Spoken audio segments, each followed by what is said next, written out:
The Vendor of Sweets by R.K. Narayan. Chapter 3. Marley said one morning, "I have an idea." Jagan felt slightly nervous and asked, "What may it be?" The boy paused while swallowing his breakfast. "I can't study anymore." The father was aghast. "Has anyone been rude to you in the college?" "Let them try," said the boy. "Tell me what's happened." "Nothing," said the boy. "I do not find it interesting, that's all." And he went on munching his food with his eyes down. Jagan had never seen him so serious. The boy seemed to have suddenly grown up. He had never spoken before in this tone to his father. Jagan merely repeated, "If it's something I can do, tell me." "I don't want to study, that's all," repeated the boy. The morning sun came through a glass dial and touched with radiance the little heap of upuma on his plate. A piece of green chili and some globules of oil made the stuff sparkle, catching Jagan's eyes insistently for a moment, making him wonder if he had made some strange edible gem set for his son rather than merely frying semolina and spicing it. Shaking himself out of this fantasy, he said, "All right, I'll come to your college and speak to those people." The boy looked up angrily. In his anxiety to communicate a new idea to his father, he had become brusque and aggressive. His face was flushed, so early in the morning, and the boy showing such a temper. Jagan reflected as if temper had an approved timetable. "All right, get on with your eating. We'll talk of these things later," he mumbled when he should have said, "Swallow your food and run off to your class." He was a cowardly father and felt afraid to mention class or college. The boy might scream at their mention or kick away his breakfast. Jagan had an almost maternal obsession about the boy feeding properly. At home, he spent all his time cooking for his son. It had started when his wife had her first attack of brain fever and was taken to the hospital. When he was old enough to notice things, Marley had asked, "Father, why don't you engage a cook?" "I don't believe in engaging a cook." "Why not? Do we engage a servant to do the breathing for us?" "Food is similar." "Oh, father, father," the boy cried. "Don't you engage cooks in your sweetmeat shop?" "Oh, it's different. It's like a factory and they're specialists and technicians," said Jagan, giving full rein to his imagination. The boy failed to grasp the distinction and cried desperately, "I do not want you to cook for me. We have our college canteen. I can look after myself." He had stuck to it, relaxing his resolution only to the extent of accepting the breakfast made by Jagan. The practice had continued. Particularly after his wife's death, Jagan became obsessed with his son's diet and brooded over the question night and day. At night, before retiring, he held a long conference with his son on not only what he had eaten during the day, but what he would prefer to eat next day. The son, cornered at his hour, answered in his usual manner of half syllables and clipped sentences, and the day would conclude with Jagan's exposition of his usual theories of nutrition, half a way through which Marley would turn away and barred the door of his room, leaving Jagan with his unfinished sentence. He would spend a few moments staring at the door, then rise and unroll his mat in the open veranda in the second block and fall asleep before the gong at the taluk office sounded 9. Now he felt desperate to know what his son would do if he left the college, or rather the college canteen. He asked idiotically, "Where will you eat?" His son smiled grimly and replied, "Why do you bother when you keep saying one need not eat?" He put on his yellow shirt, picked up his bicycle, and was off. Jagan had to bottle up his confusions until the arrival of his cousin in the evening. "Come here," he cried the moment he sighted him, much to the bewilderment of the cousin, who wanted first of all to go through and try the sweets as they came out of the frying pan. He flourished his arms as if to say, "Your banalities can wait," and passed on. Jagan saw him disappear into the kitchen with resignation. He is bound to come out sooner or later. No one can stay alone in all that heat and smoke. Moreover, he will reach satiety soon with those sweets. Market Road suddenly became alive with the shouts of school children just let off. A few of them, satchels slung on their shoulders, stood as usual in front of the sweet mart gaping at the display beyond the glass. Jagan watched them from his seat without emotion. It's up to their parents to provide them with the money for sweets. I can't be handing out charity packets. He felt apologetic sitting there and collecting the cash, a vestige of conscience from his days of public service. If the public could have joined and subscribed, he'd have given away a portion of his profits in order to provide sweets for every child that gazed at his counter. But this is a poor country, sir. Per capita income is 3 annas.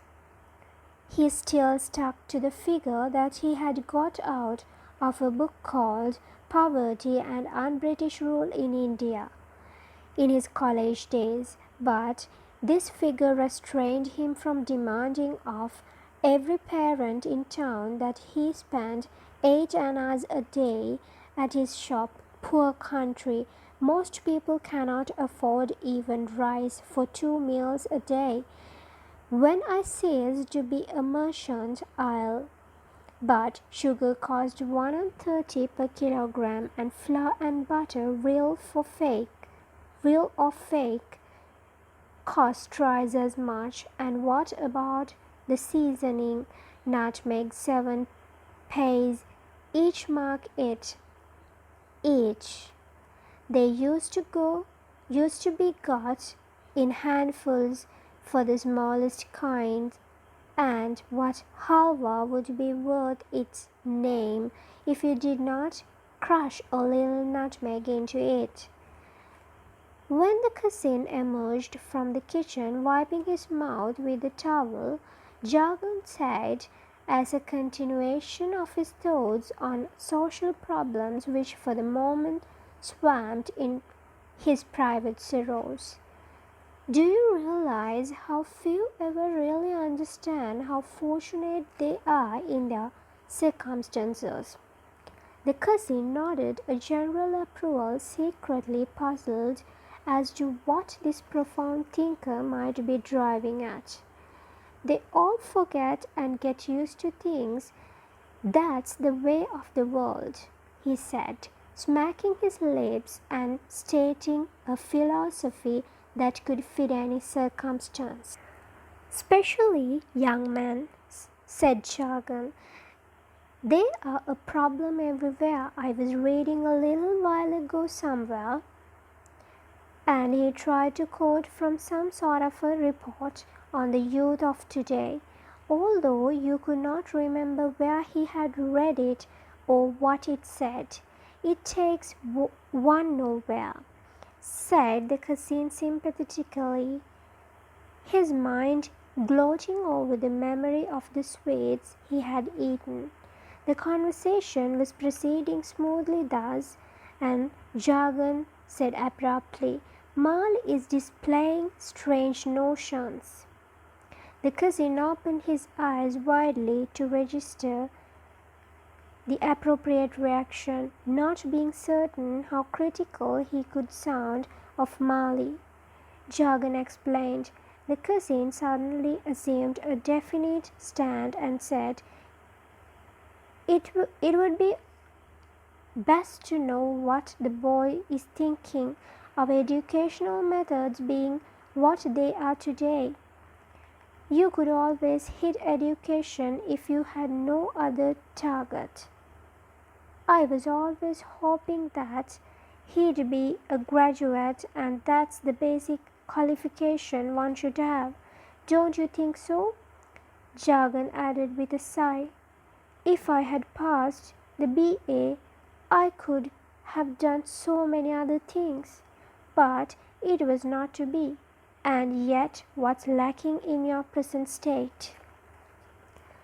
"I had to leave the college when Gandhi ordered us to non-cooperate. I spent the best of my student years in prison," said Jagan, feeling heroic, his reminiscential mood slurring over the fact that he had failed several times in the BA, ceased to attend the college, and had begun to take his examinations as a private candidate long before the call of Gandhi. But what excuse can these boys have for refusing to study? He asked. The cousin, ever a man of caution, repeated, "It's worth finding out from the boy himself. Why didn't you have a talk with him?" "Why don't you?" asked Jagan in a tone of pointless challenge, and added sentimentally, "He has called you uncle ever since he could lisp the syllables." "The only person to whom I'm not a cousin," said the gentleman, and both of them laughed. The serious burden of life returning to Jagan presently, he said, "You must do something about it and tell me tonight." At 10 that night, the cousin came up and knocked on the door softly. Jagan, for once, was awake after 9. The boy had retired and shut himself in his room without giving his father a chance to refer to the day's events. Jagan had noticed the light burning in his room and resisted an impulse to peep through the keyhole. "I wish you had peeped in. You'd have seen what he was doing," said the cousin, when they had stolen on tiptoe from Jagan's house, strolled down the road to the foot of the lovely statue, and settled comfortably on the granite platform there. The cool night air was blowing on their faces. Sir Frederick loomed over them aggressively, with his head amidst the stars. "What do you mean?" said Jagan, leaning back in the shadow of Sir Frederick's spurs. All kinds of morbid and terrifying speculations arose in Jagan's mind. Was the boy counterfeiting money or murdering someone? 100 evil possibilities occurred to him. He gripped the other's wrist and commanded, "Tell me everything, without concealing anything." The cousin shook off the hold contemptuously. "He is writing, that's all." "Wants to be a writer," Writer meant in Jagan's dictionary only one thing: a clerk, an Anglo-Indian colonial term from the days when Machiavelli had devised a system of education to provide constant supply of clerical staff for the East India Company. Jagan felt aghast.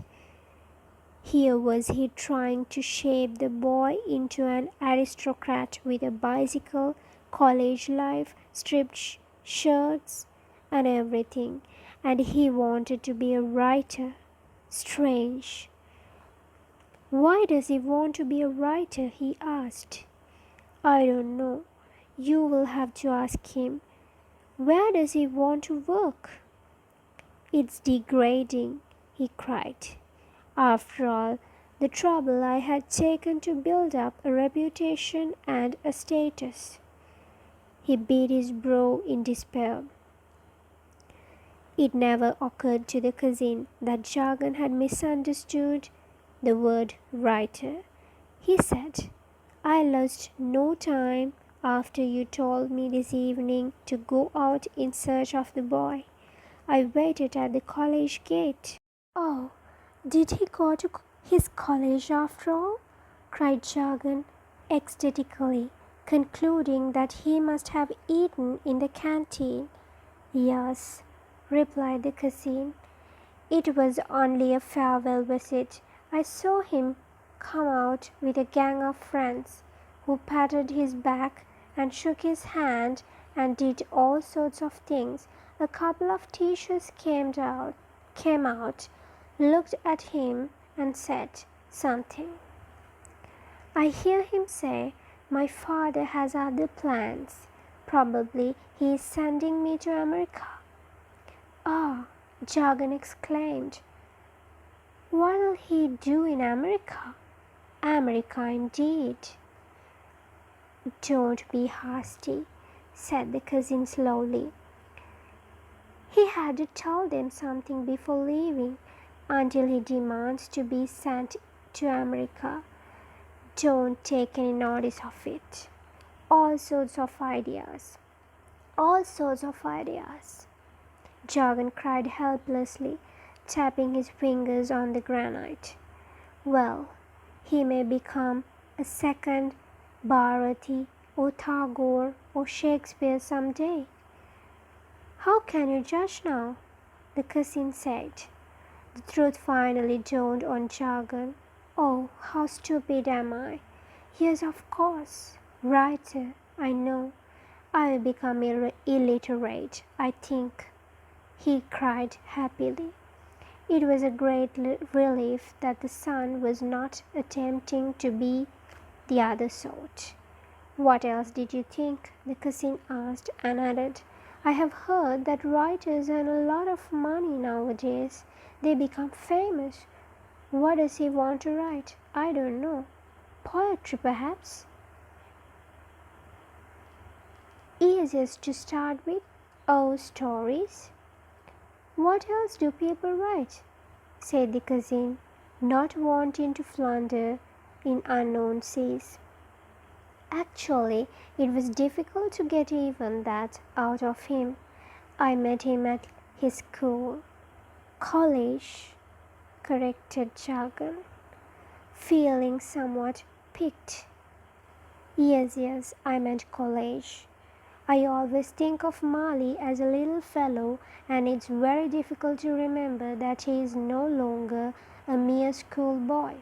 At his college gate, when the teachers left him, he saw me and stopped to ask what had brought me there. I didn't want to seem officious, and so said something and then asked if he would come for a cup of coffee somewhere. Not just coffee, he said. I want a lot to eat as well. Poor boy. He must have been starving, cried Jagan, feeling anguished. Not necessarily. said the cousin. Young men eat and still wish to eat a lot more, you know. Certainly, cried Jagan. What is there to prevent his eating as much as he likes, and at all hours of the day? Do you leave enough cash with him? Of course I do, said Jagan. Did he say something about it? Oh no, cried the cousin. He is not a sort of young man. Even if you starved him and denied him everything, he'd never complain. Jagan felt proud at these encomiums heaped on his son. He remained thoughtful while the stars in the sky posed in their courses. A couple of dogs trotted in the chase. The vagrant steered in his sleep, muttering to himself on the other side of the statue. Jagan peeped around and said, "Disgraceful that our nation cannot attack this problem of vagrants. Must do something about it when I find the time." The cousin ignored this larger social problem and continued, "I took him to Anand Bhavan. You know that place? The loudspeaker deafening you all the time." Jagan implored, "I want to hear nothing about the Anand Bhavan restaurant. Tell me about the boy, please." Yes, be patient. I know you don't like the Anand Bhavan people. I know they try to blackmail you with the sales tax. Oh, please stick to the point. I don't care what they do or did. Tell me what the boy said. Was he unhappy? Yes and no. Happy that he was going to be free to be a writer. Unhappy that you should expect him to study at the college, completed Jagan, almost afraid lest the man should blunder into saying school again. The cousin took the hint and said college. College, and of course college. The very word drives him crazy, although you like it so much. He hates his lessons, he hates his syllabus and all his books. The very thought infuriates him. Do you know what he did? He had his class books in his hand. I had ordered dosais for him and we were waiting. He suddenly tore up the pages of his book savagely, beckoned an attendant and said, "Put these in the fire in the kitchen." Could you not stop him? Didn't you tell him that books must be treated respectfully, being a form of the goddess Saraswati? How could this boy ever pass his BA? I don't know, said the cousin reflectively. It didn't occur to me to argue with him, that's all. What use would it be anyway? Are you also mad? Cried Jagan. Don't you see? The cousin said, No. When he tore the books, it seems very appropriate. Our education being what it is. Oh, stop it. I hope you have not been telling him things. The cousin ignored his insinuation and said, Do you know what he said after sending his books to the fire? He made up a verse on the spot. Let us show gratitude to the great fire that consumes our horrid books. Oh, something like that. It sounded very smart and sensible. He ate those eggs and a number of things, the total bill being 3 rupees. Great boy, said Jagan, gratified by his son's words as well as his gluttony. I'll reimburse you. Remind me at the shop tomorrow. No hurry, no hurry. You can take your own time to return it to me, said the cousin. It seemed difficult to keep to the point, there being no precise point to keep to, no main subject to return to. They went on rambling thus until the taluk office gong sounded 12 o'clock. It boomed through the silent town, and Jagan said, "Even burglars will have gone home to sleep, but still I have got now here. I don't know why he cannot write and also read his college books." He said that the one interfered with the other, explained the cousin. After a brief pause, Jagan suddenly asked, "Was Shakespeare a B.A.?" A question that no one could answer in that place. The cousin said, "Why go so far? I know Kalidas never went to college." "Because there were no colleges 3,000 years ago," said Jagan. "How can you know whether there were colleges or not?" "College or no college, I know Kalidasa was a village idiot and a shepherd until the goddess Saraswati made a scratch on his tongue, and then he burst into that song, Siyamaladandakam, and wrote Sakuntala, and so on.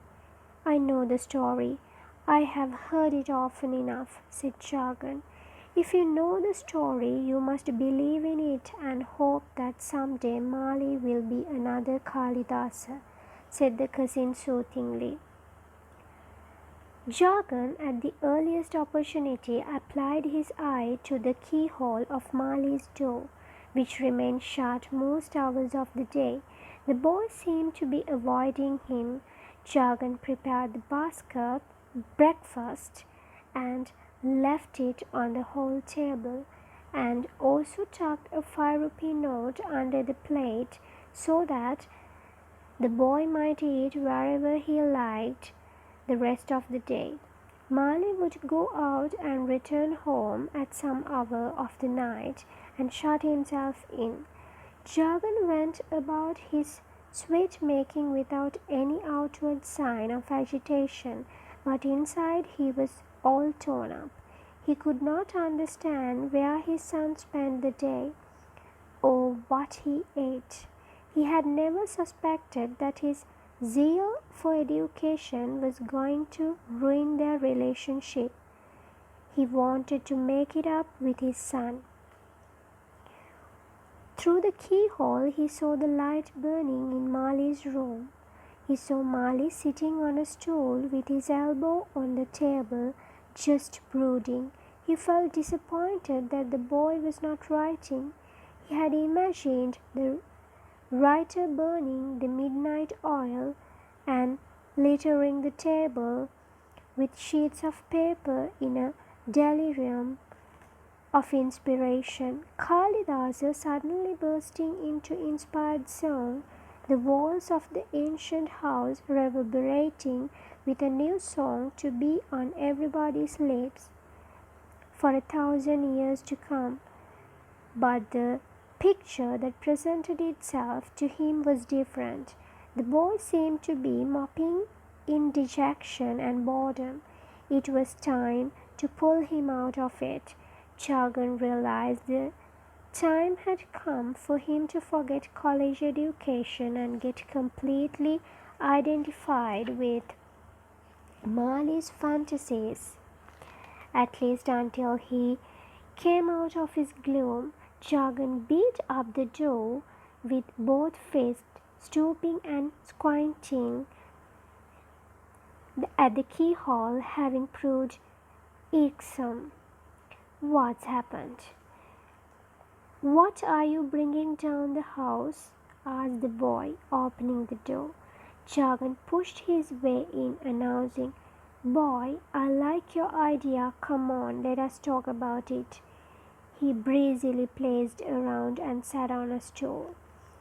The boy followed him mutely, his misgivings not totally forgotten. Jagan smoothed his own brow and the corners of his face so that there should be not the slightest trace of a frown, and managed to give his face an affable grin, exuding an impression of total approval. They stared at each other uncomfortably for a second, and then the son came over and sat on the circular table with the marble top. Jagan asked soothingly, "Do you want a good table?" "What for?" asked the boy, poised between doubt and trust.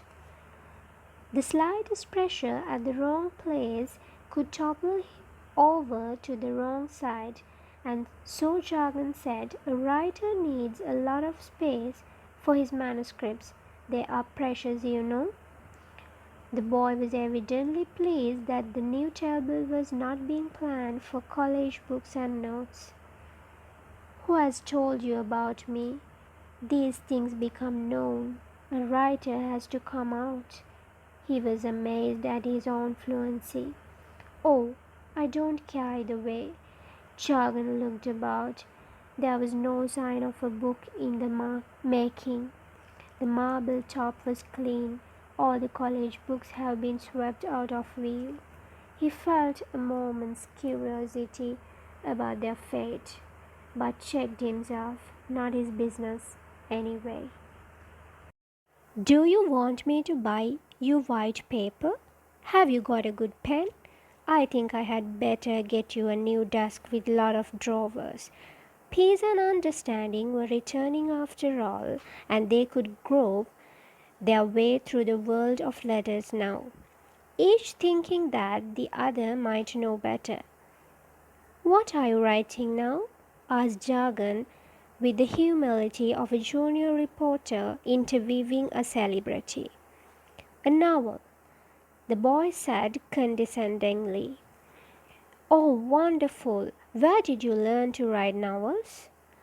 Mal did not answer the question. Jagan repeated it. "Are you examining me?" Mal asked. "Oh no, I'm just interested, that's all. What story are you writing?" "I can't tell you now. It may turn out to be a poem after all. I don't know." "But don't you know what you are going to write when you sit down to write?" "No," said the boy haughtily. "It's not like frying sweets in your shop." This was completely mystifying to the junior reporter. He said pathetically, "Tell me if you want my help in any matter." The boy received that in sullen silence. "Are your friends also writers?" "How can they be? They are only readers and want to get their degrees, that's all." Jargon rigorously suppressed. "They are all ordinary fellows who are no good for anything else." "I thought you were fond of your friends," Jargon said, seizing every opportunity to acquire a better understanding of his son's mind. He had thought that the friends were dear to the boy, the way they stood beside the statue, leaning on their bicycles and talking loudly. It was also a slight matter of relief, for Jagan had had a fear that his friends might be misleading the boy. Now it was some satisfaction to know that he was going astray entirely through his own individual effort. For 20 years, Jagan reflected, he has grown up with me under the same roof, but how little I have known him. But the boy has been up to something. He will count for something sooner or later. "I saw in Ananda Vikatam a competition for novels," Mali explained. "They all paid 25,000 rupees for the best." "On what conditions?"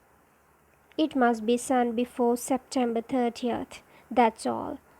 and a coupon in the magazine must be filled in.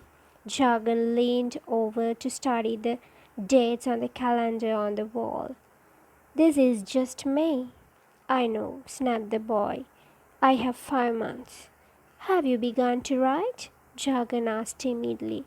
I am not the sort to show my story to anyone before I finish it. What's the story? Asked Jagan, persisting. The boy shrank away from him and repeated, Are you examining me? In an ominous manner. Oh no, it's not that. You don't believe me, I know, said the boy, half despairingly. Jagan was confused for a moment. He reaffirmed his faith in his son on the loudest terms possible. Secretly, his mind was bothered as to why there was always an invisible barrier between them. He had never been harsh to the boy so long as he could remember. He had always got him whatever he wanted these 20 years. During the last 10, particularly, he had become excessively considerate after the boy lost his mother. The scene remained forever fresh in Jagan's memory.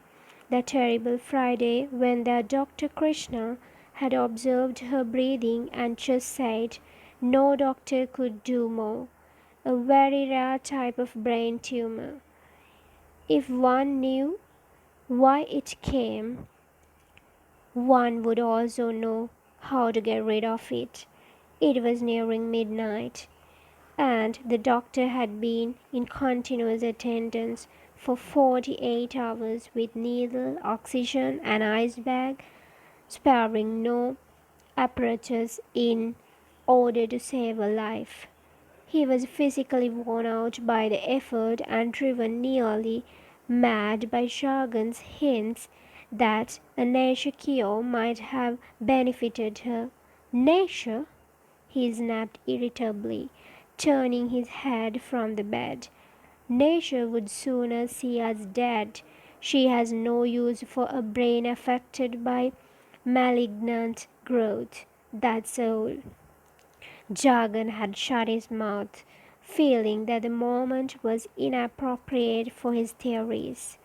But when the doctor took his final leave and moved off to his car, Jagan, following him out, could not help putting in a word on the subject. You'll see for yourself, doctor, when I publish my book. I have all the material for it. The doctor made an impatient gesture and said, Go back. Go back to your wife for the few hours left. Your son is watching us. Protect him. Turning back from the car, Jagan saw Mali at the door with bewilderment in his eyes. It was harrowing to look at his thin, scraggy frame. The boy asked, What did the doctor say? He had been attending on his mother for many weeks now. In her rare moments of lucidity, she beckoned to him and accepted the diet if he fed her. He came running home from school in order to feed her, rarely going out to play with his friends. At the boy's question, Jagan had lost his nerve completely, had his son's hand and broken into a loud wail. Mali had shaken himself off and watched his father from a distance with a look of dismay and puzzlement. Even with the passage of time, Jagan never got over the memory of that moment. The coarse, raw pain he had felt at the sight of Mali on that fateful day remained petrified in some vital center of his being. From the day the barrier had come into being, the boy had ceased to speak to him normally. Oh no, apologized Jagan. I'm sure you're going to write something good, my boy. I do not in the least doubt it. I just wanted to know the story, that's all. You know how much I like stories. Do you remember the stories I used to tell you at nights? The one about a black monkey which you used to like so much? After taking complete charge of his son, he used to divert his mind by telling him stories from the Panchatantra. The boy showed no sign that he remembered those days or wanted to be reminded of them. He showed no reaction. Jagan said, "You know, I'm also a kind of a writer. You will know more about it when Truth Printing lets it out of the press." And he laughed in a hollow manner. The boy said simply, "Father, you do not understand. I want to write something different." Of course, tell me if you need my help." It seemed a very simple way of earning 25,000 rupees without frying or baking anything. They sat talking until 1 in the morning while Jagan was subjected to a revelation every other minute. He learned that the boy had cut the coupon from the magazine of his college library, risking punishment and humiliation if caught. "I did it with a blade, under the very nose of the librarian," the boy said with a hint of laughter. "Would that be the right thing to do?" Jagan asked, puzzled. "Of course, how else could I get the coupon?" the boy asked, producing it from within the pages of a small pocket diary. Jagan said, looking at it, "If this is from Vickerton, you could have bought a copy for 4 annas, as many copies as you needed."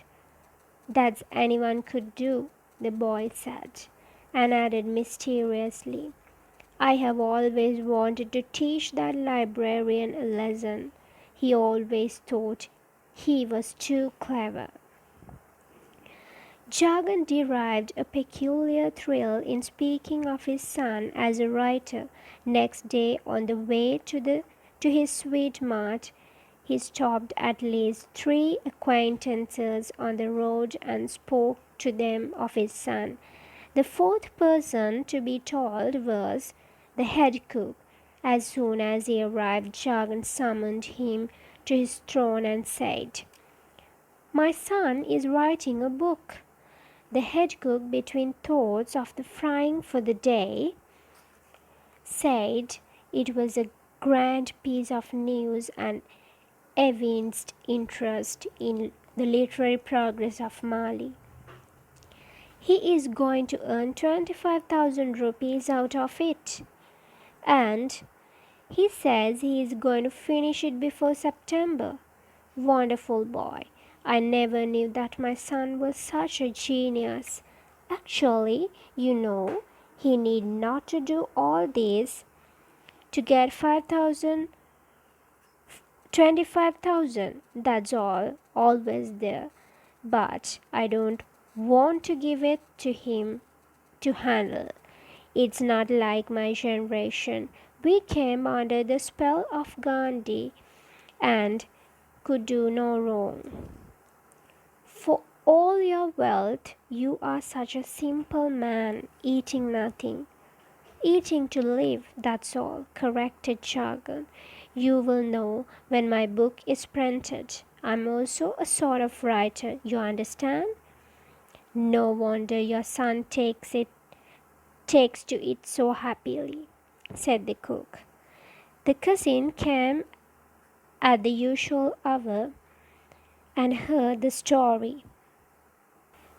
Jagan repeated himself and concluded, "I hope he will also emulate my philosophy of living, simple living and high thinking, as Gandhi has taught us." True, but what I don't understand is why you should run a trade, make money, and accumulate it. I do not accumulate, it just grows naturally, said Chagan. What can I do? Moreover, I work because it is one's duty to work. He pulled the drawer, took out his Bhagavad Gita, and read. It's my duty to go on doing something. Moreover, he raised his voice. That man and the other one and the one here, it supports them. What would our head cook do if it weren't for this establishment? He'd probably be frying stuff in some other kitchen. He is a master fryer. Who'll get a new job? Who will get a new job anywhere? It's not that, my dear fellow. Mine is the biggest sweet shop in the country. Have you any doubt about it? None whatever, and your fry master makes unadulterated good stuff. Chagan felt soothed by this flattery. All the same, he said, no wonder Mali wants to try a new line. There are bound to be charges of outlook from generation to generation. Otherwise, there will be no progress, he added in a sudden outburst of theorizing, once again a vestige of these Satyagraha days. It was all as agreeable as the fragrance of the ghee, nutmeg and saffron which emanated from the kitchen. He suddenly said without any provocation, I have always resisted the use of essences and flavoring or coloring. You can get any flavor from Germany. It is easy to deceive even the most fastidious nowadays. How false and illusory, commented the cousin in a philosophical strain. But I'll never use them as long as I am a master of this establishment, asserted Chagan. The cousin, as a sampler, flourishing on absolute purity every afternoon, expressed unqualified approval of this statement. End of chapter 3.